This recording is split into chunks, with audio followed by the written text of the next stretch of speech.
Oi, tudo bom? Hoje eu vou falar um pouco sobre pet peeves. O que são pet peeves? São pequenas coisas que as pessoas fazem ou que acontecem no seu dia a dia que te irritam mais do que deveriam te irritar de verdade. Cada pessoa tem os seus pet peeves. É uma expressão em inglês e tem esse nome pet peeves porque pet vem justamente da ideia de estimação. É como se fosse uma implicância favorita que você tem.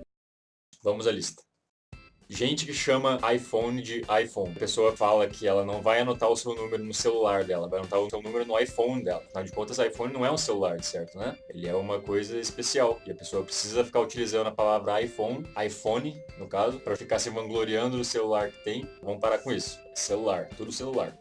Segundo pet peeve, que merece um vídeo inteiro falando sobre isso, na verdade, é a utilização de expressões em inglês no ambiente de trabalho. Uma coisa é você falar uma expressão que não tem um equivalente exato em português, mas tem gente que usa isso o tempo todo. A pessoa entra numa call para construir networking, daí depois ela vai para uma meeting porque ela precisa do relatório WhatsApp. Por que você não fala que você vai fazer uma ligação para aumentar sua rede de contatos, depois você vai para uma reunião e você precisa do relatório com urgência? Não tem por que ficar falando essas coisas em inglês. Vamos falar em português. Não colocar o celular no silencioso quando está mandando mensagem em público. Pelo amor de Deus, se você está conversando com uma pessoa, que você está mandando e recebendo mensagens, e isso não vai parar tão cedo, bota o celular no silencioso. Ninguém é obrigado a ficar ouvindo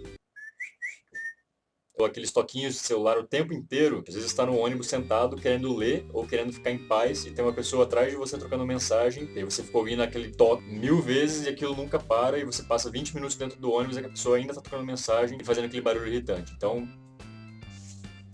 parou. Pessoas que falam a palavra literalmente quando não querem dizer alguma coisa literalmente. Literalmente significa no sentido real da palavra. Tem muitas coisas que a gente fala às vezes no sentido figurado que não quer dizer exatamente aquilo. Quando você diz, eu tenho 1 milhão de coisas para fazer. Você não tem 1 milhão de coisas. Tem muitas coisas, você usa 1 milhão no sentido figurado. Pessoas que vão contar uma história para você e falam, quando ela falou aquilo eu fiquei literalmente puta.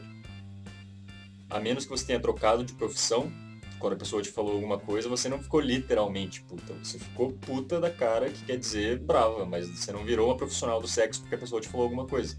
Eu imagino, né? Sair do carro. Tenho muita dificuldade de sair do banco do passageiro. Não sei se o banco não é ergonômico, ou se é o meu corpo, ou a posição que eu sento que fica errado, mas especialmente quando eu tô de mochila, que eu coloco a mochila no chão, no meio das minhas pernas, quando eu vou sair tem que virar num ângulo que não é muito certo, daí tem que pegar a mochila e abrir a porta, e eu sempre tô com um guarda-chuva ou uma blusa, então você segura o negócio numa mão, abre a porta na outra, e você fica naquela posição que você não sabe muito bem como é que vai.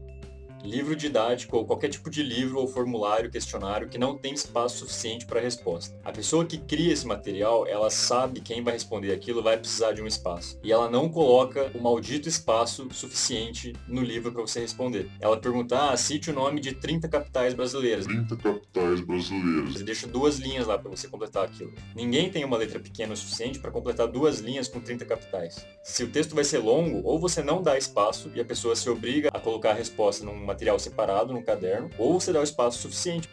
Pais e mães que ignoram quando os filhos estão chorando ou fazendo birra em público. Sempre tem aquela criança no ônibus ou no mercado ou em algum lugar público que começa a chorar, que começa a espernear e a brigar por alguma coisa, e tem pais que simplesmente ignoram porque acham que o filho uma hora vai parar. E é verdade, uma hora ele vai parar, mas ninguém em volta é obrigado a ficar ouvindo choro e reclamação de criança porque você está disciplinando o seu filho naquele momento. Você não precisa dar uma lição de moral ali na hora, mas pelo menos pelo bem das outras pessoas que estão em volta de você, faz ele ficar quieto naquele momento e não deixa ele ficar chorando e esperneando porque ninguém é obrigado a ficar ouvindo isso também.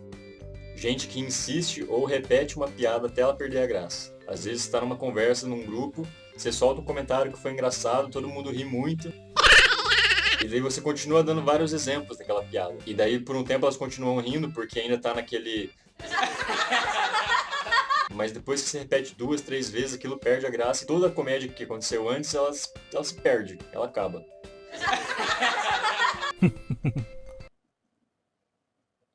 Então se você fizer um comentário engraçado, soltar uma piada, as pessoas rirem, acaba. A piada acabou ali, não precisa ficar inventando e contando ela de novo, e repetindo, dando exemplos diferentes que vai estragar a piada.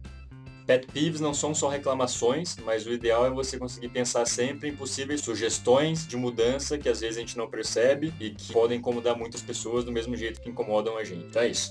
Tchau.